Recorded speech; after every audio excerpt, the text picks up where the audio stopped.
I worked as a classroom teacher and program coordinator for over 30 years in an inner-city neighborhood with a long history of immigrant settlement in Toronto, Canada.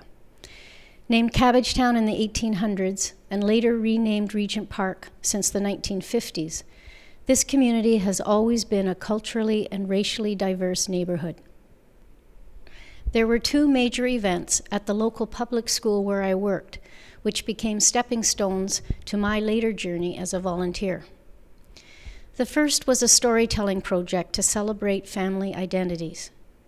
Many of the new immigrant students were at first reluctant to tell personal stories if seen as not blending in with Canadian culture. Some of the stories about civil war or natural disaster back in home countries were difficult to tell.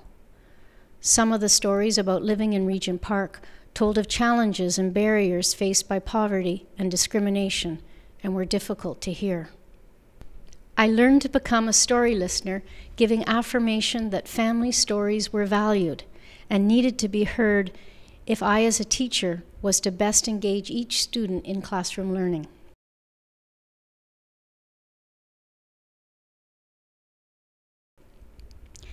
The second event was the school's 125th anniversary, when alumni were invited to return and visit. They shared stories of local heroes and families dealing with hardships, yet maintaining a strong pride in their childhood neighborhood and school friendships. I became good friends with a few of the school alumni, and we learned about the interest of a local Cabbagetown resident to collect photos, artifacts, and oral histories. We volunteered to assist in this work for what was later to be incorporated as the Cabbagetown Regent Park Community Museum. Now retired, I have found a meaningful way to stay involved with people whom I deeply respect.